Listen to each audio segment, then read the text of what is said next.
Study with ಪರಶುರಾಮ್ಗೆ ಸ್ವಾಗತವನ್ನು ಕೊಡ್ತೀನಿ.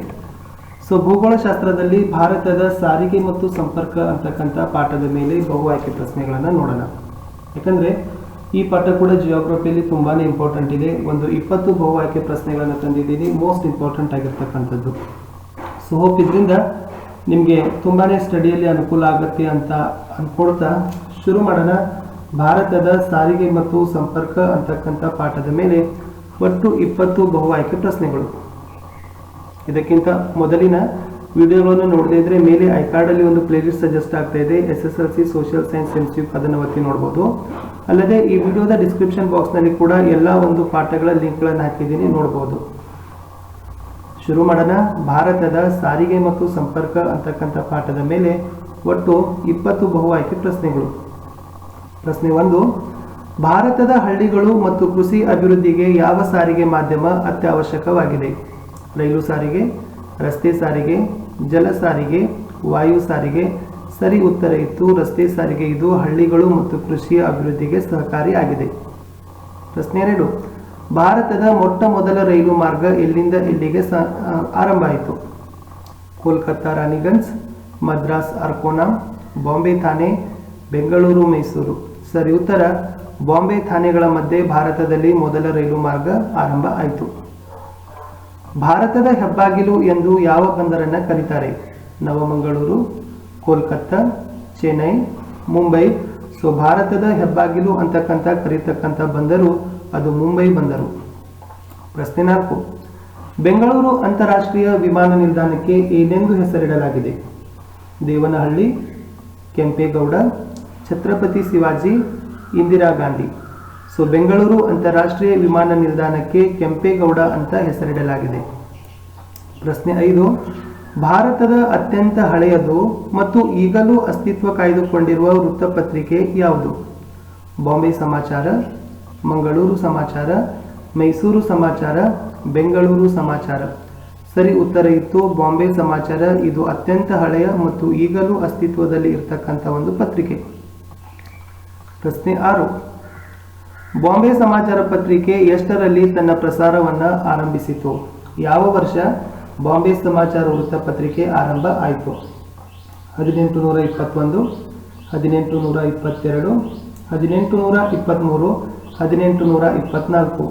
ಸರಿಯಾದ ಉತ್ತರ ಇತ್ತು 1822ರಲ್ಲಿ. ಏನಾಗಿತ್ತಪ್ಪ ಅಂತಂದ್ರೆ ಈ ಬಾಂಬೆ ಸಮಾಚಾರ ವೃತ್ತಪತ್ರಿಕೆ ಆರಂಭ ಆಗಿತ್ತು. 7, ಪ್ರಧಾನಮಂತ್ರಿಗಳ ಗ್ರಾಮ ಸಡಕ್ ಯೋಜನೆಯು ಇವುಗಳಲ್ಲಿ ಯಾವುದಕ್ಕೆ ಸಂಬಂಧಿಸಿದೆ? ಆಯ್ಕೆಗಳನ್ನು ನೋಡೋಣ. ಕಚ್ಚಾ ರಸ್ತೆಗಳು, ಪಕ್ಕಾ ರಸ್ತೆಗಳು, ಗ್ರಾಮೀಣ ರಸ್ತೆಗಳು, ಜಿಲ್ಲಾ ರಸ್ತೆಗಳು. ನೋಡಿ, ಪ್ರಧಾನಮಂತ್ರಿಗಳ ಗ್ರಾಮ ಸಡಕ್ ಯೋಜನೆ ಇದು ಕಚ್ಚಾ ರಸ್ತೆಗಳ ಸುಧಾರಣೆಗೆ ಸಂಬಂಧಪಟ್ಟ ಯೋಜನೆ. 8, ಸುವರ್ಣ ಚತುಷ್ಕೋನ ಮತ್ತು ಸೂಪರ್ ಹೆದ್ದಾರಿಗಳು ಎಷ್ಟರಲ್ಲಿ ಆರಂಭವಾಯಿತು? 1997, 1998, 1999, 2000. ಸರಿಯಾದ ಉತ್ತರ ಇತ್ತು 1999ರಲ್ಲಿ ಸುವರ್ಣ ಚತುಷ್ಕೋನ ಮತ್ತು ಸೂಪರ್ ಹೆದ್ದಾರಿಗಳು ಆರಂಭ ಆಗಿದ್ದವು. 9, ಭಾರತೀಯ ರೈಲ್ವೆಯನ್ನ ಎಷ್ಟು ವಲಯಗಳಲ್ಲಿ ವಿಭಾಗವನ್ನು ಮಾಡಿದ್ದಾರೆ? 14, 15, 16, 17. ಭಾರತೀಯ ರೈಲ್ವೆಯನ್ನ 17 ವಲಯಗಳಲ್ಲಿ ವಿಭಾಗವನ್ನು ಮಾಡಿದ್ದಾರೆ. ಪ್ರಶ್ನೆ 10, ಭಾರತದಲ್ಲಿ ಎಷ್ಟು ಪ್ರಮುಖ ಬಂದರುಗಳಿವೆ? 14, 15, 16, 17. ಭಾರತದಲ್ಲಿರ್ತಕ್ಕಂಥ ಒಟ್ಟು ಪ್ರಮುಖ ಬಂದರುಗಳ ಸಂಖ್ಯೆ ಅದು 14. ಪ್ರಶ್ನೆ 11, ಕೇಂದ್ರಾಡಳಿತ ಪ್ರದೇಶದಲ್ಲಿರುವ ಪ್ರಮುಖ ಬಂದರು ಯಾವುದು? ಕೋಲ್ಕತ್ತಾ, ಎನ್ನೋರಾ, ಚೆನ್ನೈ, ಪೋರ್ಟ್ ಬ್ಲೇರ್. ಕೇಂದ್ರಾಡಳಿತ ಪ್ರದೇಶದಲ್ಲಿರ್ತಕ್ಕಂಥ ಪ್ರಮುಖ ಬಂದರು ಬಂದ್ಬಿಟ್ಟು ಪೋರ್ಟ್ ಬ್ಲೇರ್ ಬಂದರು ಮುಖ್ಯವಾಗಿದೆ. 12, ಜವಾಹರ್ಲಾಲ್ ನೆಹರು ಬಂದರನ್ನ ಯಾವ ಬಂದರಂತ ಕರೀತಾರೆ?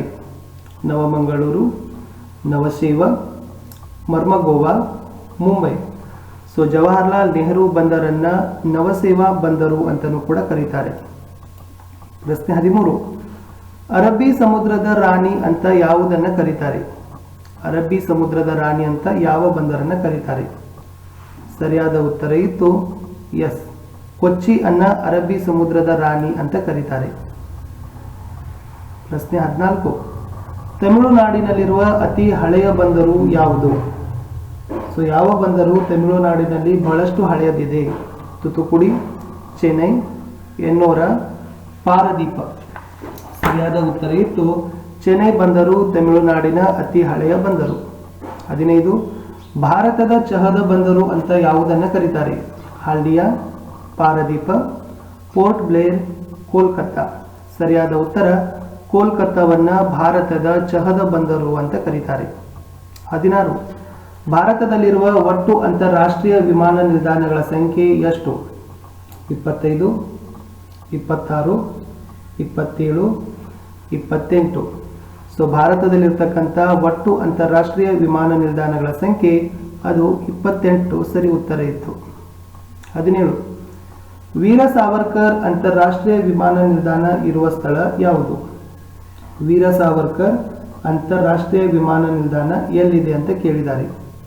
ಗುವಾಹಟಿ, ಭುವನೇಶ್ವರ, ಪೋರ್ಟ್ ಬ್ಲೇರ್, ಶಿಲ್ಲಾಂಗ್.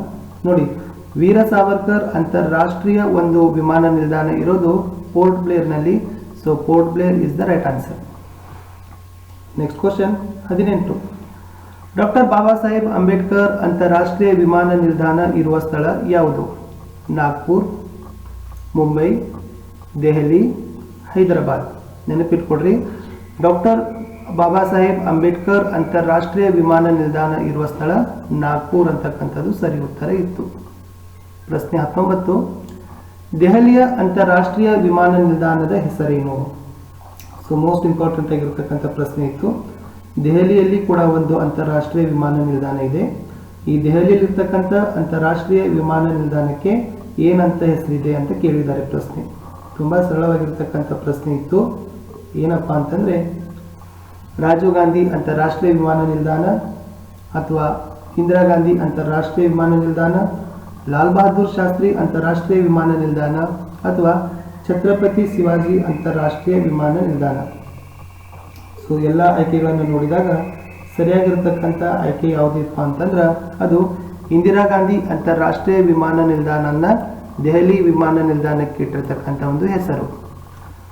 ಈ ಒಂದು ಪಾಠದ ಕಡೆಯ ಪ್ರಶ್ನೆಗೆ ಹೋಗೋಕ್ಕಿಂತ ಮುಂಚೆ ದಯಮಾಡಿ ತಾವುಗಳು ಹೊಸಬರಾಗಿದ್ದರೆ ನಮ್ಮ ಚಾನೆಲ್ ಆಗಿರ್ತಕ್ಕಂಥ ಸ್ಟಡಿ ವಿತ್ ಪರಶುರಾಮ್ ಆಗಿರ್ಬೋದು ಮತ್ತು ಸ್ಮಾರ್ಟ್ ವರ್ಕ್ ಎರಡನ್ನೂ ಕೂಡ ಸಬ್ಸ್ಕ್ರೈಬ್ ಮಾಡಿ ಬೆಲ್ ಐಕಾನ್ ಒತ್ತಿ, ಹಾಗೂ ನೀವುಗಳು ನಮ್ಮ ಟೆಲಿಗ್ರಾಮ್ ಗ್ರೂಪ್ಗೆ ಬಂದು ಸೇರಿಕೊಳ್ಳಿ ಅಂತ ಹೇಳ್ತಾ, ಸೊ 20ನೇ ಪ್ರಶ್ನೆ ಕಡೆಯ ಪ್ರಶ್ನೆ ಹೀಗಿತ್ತು.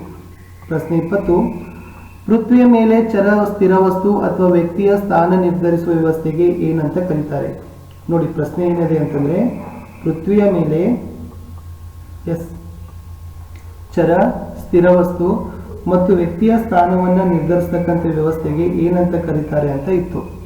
ಸೊ ಅದನ್ನು ಜಾಗತಿಕ ಸ್ಥಾನ ನಿರ್ಧಾರ ಸಂಸ್ಥೆ, ಅಥವಾ ಭೌಗೋಳಿಕ ಮಾಹಿತಿ ವ್ಯವಸ್ಥೆ, ದೂರ ಸಂವೇದಿ ವ್ಯವಸ್ಥೆ, ಮೇಲಿನ ಯಾವುದೂ ಅಲ್ಲ.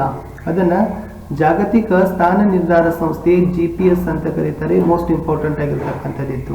ಸೊ ಇಲ್ಲಿಯವರೆಗೆ ನಾವು ಭಾರತದಲ್ಲಿ ಸಾರಿಗೆ ಮತ್ತು ಸಂಪರ್ಕ ಅಂತಕ್ಕಂಥ ಪಾಠದ ಮೇಲೆ ಬಹಳ ಇಂಪಾರ್ಟೆಂಟ್ ಅಂತಕ್ಕಂಥ 20 ಕ್ವಶನ್ಸ್ಗಳನ್ನು ನೋಡಿದ್ದೀವಿ. ಓಕೆ, ಸೊ ಮತ್ತು ತಾವುಗಳು ಕೂಡ ಒಂದು ಸರಿ ಟೆಕ್ಸ್ಟ್ ಬುಕ್ಕನ್ನು ಓದ್ಕೊಡ್ರಿ. ಯಾಕಂದ್ರೆ ಇಲ್ಲಿ ಇಂಪಾರ್ಟೆಂಟ್ ಆಗಿರ್ತಕ್ಕಂಥ ಕ್ವಶನ್ಸ್ಗಳನ್ನು ನಾವು ಮಾತ್ರನೇ ನಿಮ್ಮ ಮುಂದೆ ಕವರನ್ನು ಮಾಡಿದ್ದೀವಿ. ಸೊ ಅದಕ್ಕಾಗಿ ಮತ್ತೆ ಮುಂದಿನ ಪಾಠಗಳ ವಿಡಿಯೋಗಳನ್ನು ಶಾರ್ಟ್ಲಿ ಆಗಿ, ಸೊ ಸಾಧ್ಯವಾದಷ್ಟು ಎಷ್ಟಿದೆಯಲ್ಲ ಅಷ್ಟು ಬೇಗನೆ ನಾವೇನು ಮಾಡ್ತೀವಿ ಕಂಪ್ಲೀಟ್ ಮಾಡಲಿಕ್ಕೆ ಟ್ರೈಯನ್ನು ಮಾಡ್ತೀವಿ. ಟೋಟಲಿ ಎಕ್ಸಾಮಿನೇಷನ್ ಬರೋಕ್ಕಿಂತ ಮುಂಚೆ ಎಲ್ಲ ಒಂದು ಪಾಠಗಳ ಕ್ವಶನ್ಸ್ ಆನ್ಸರ್ಸ್ಗಳನ್ನು ಹಾಕಬೇಕಂತಕ್ಕಂಥದ್ದು ಒಂದು ವಿಚಾರ ನಮ್ಮದು. ಸೊ ದಯಮಾಡಿ ತಾವು ವಿಡಿಯೋಗಳನ್ನು ನೋಡ್ತೀರಿ, ಆದರೆ ಲೈಕ್ ಮಾಡೋದಿಲ್ಲ, ಅದುವೇ ನಮಗೆ ಬೇಜಾರು.